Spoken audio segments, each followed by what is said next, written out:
Welcome back to Drive for History. If you guys have been following along with the series, you've no doubt seen this machine in a ton of our videos, the ultra rare 1936 Harley Davidson UX prototype. Only 6 of these machines were ever built, 3 of which are known to exist today. All 3 of them right here at Wheels Through Time Museum.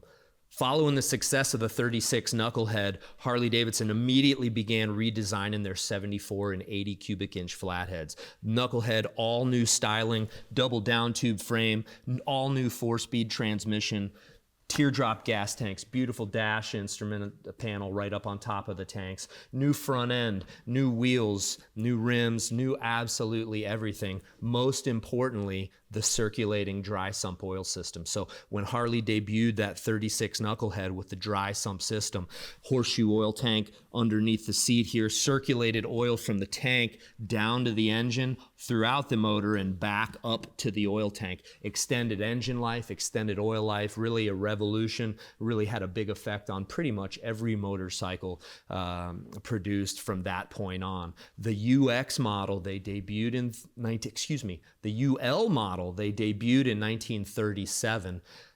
Pre-production prototypes, the UXs were. So basically, these are the very first circulating oil system flatheads, period. This one is 80 cubic inches and it absolutely runs like you wouldn't believe. This is one of our favorite bikes here at the museum. It's one of my dad's very favorite bikes. It's one that he's probably got more miles on than just about any motorcycle in this building. I'd say there's probably 65,000 miles on this bike since he restored it. It's one of his favorites to ride, one of his most reliable machines, and it's an absolute powerhouse. So the big 80-inch flatheads, ton of torque. They motor down the road with modern traffic today. Really, really, really impressive machine. So set up with a 4-speed transmission, this thing will beat down the road 70, 75 miles an hour with relative ease, wind up to maybe 95 or 100 mile an hour. So really, really cool machine. Now, as this one would be, my dad found this motor in the 1990s, early 1990s,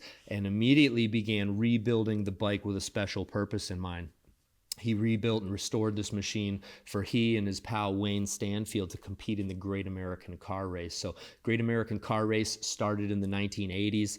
By 1995, my dad had this motorcycle finished and ready for Wayne to compete in the race. First motorcycle to ever compete in the Great American Race, as well as first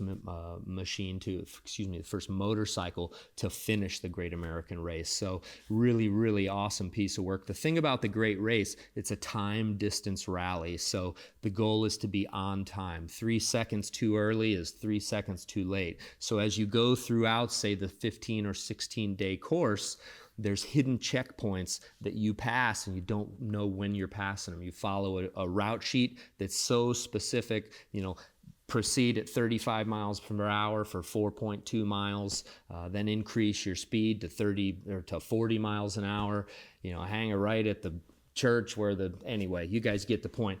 1936 Flathead, earliest and first bike to finish the Great Race. Now, the bike as it sits now is kind of stripped down. I've actually got some great photos here of Wayne on the bike. This is Wayne setting off in 95. It was the 3 Flags race. They actually went from Ottawa, Canada to Mexico City. And here he is running down the road. You can really get a great idea of how the bike looked fully decked out with all of the rally equipment. So what you've got, some of you guys that may not know what you're looking at, analog clock right here, no digital. So you guys had to do analog clock, analog speedo turned around facing him. You can see the route sheet right here, had incredibly detailed route sheets. Riders got their sheets each morning, didn't have any real time to prepare. So you get out there and you follow the route sheet, you try to nail it to the exact second. Now, Wayne has won the Great American Race 5 times. He's an absolute Ironman. As you guys saw in our earlier video this week, Wayne ran our 24-hour endurance bike, one rider, 24 hours, 1,375 miles. The Great American Race bike, Wayne was going to be the first guy to do it on a motorcycle. And as the thing about the Great Race, normally you've got a driver and you got a navigator. It's a car race. So you got your driver handling all the driving, the navigator's telling him when to turn, how fast to go, when to slow down, when to speed up. So Wayne had to do it all on his own, Really, really remarkable feat to be able to finish in the first place. Not only that, in 1995, Wayne placed second. He was actually in first place pretty much the entire run, all the way from Ottawa, Canada to Mexico City, and had a kind of an off last stage of the run. Cumulative time ended up being just 1 or 2 seconds behind the initial finisher. So 1996, they returned again and placed fourth. So back-to-back finishes on the motorcycles riding solo. Wayne's just an incredible guy, real big inspiration. Very much like the Cannonball, the Great American Race was, but considerably more involved, being that you had to keep your time absolutely perfect. So we're going to get this bike fired up. You guys can hear it roar. Again, it's an absolute powerhouse. Those 80-inch flatheads, ton of torque. They just get down the road really well, even power and reliable. That's the best part.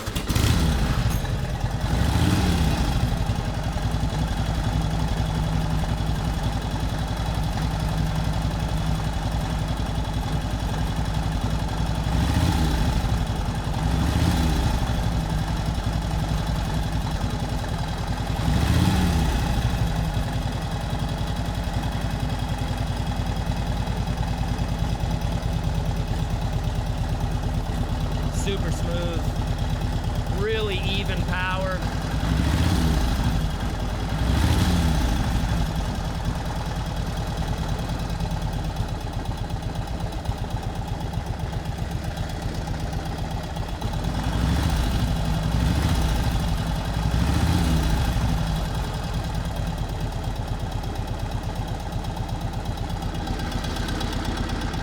Quiet motor too. You just hear those valves opening and closing. No gear noise. This bike's been so broken in. Just operates absolutely the way it's supposed to.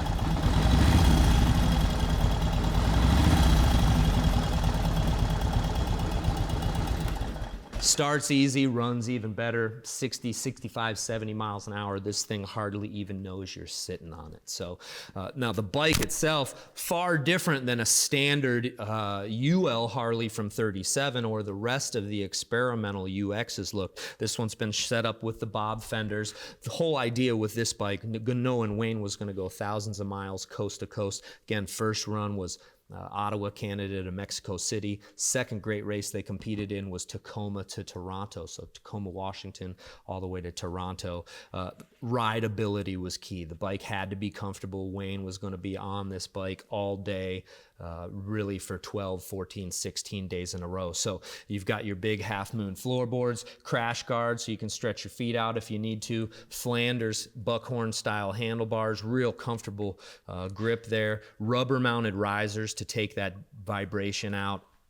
Pogo seat post is stock with some extra padding in the seat. You know, luggage rack for tools, small toolbox here. Again, this thing is set up to ride. One of our favorites here at the museum, and again, one of my dad's very favorite motorcycles to ride. I know that this machine, I've ridden thousands of miles next to him on this bike, never even missed a beat. So appreciate you guys tuning in. We got all sorts more great videos coming to you, Drive for History. Make sure you check out driveforhistory.com. Support the museum that runs today. Remember, you guys are what keep our wheels moving. We'll see you next time.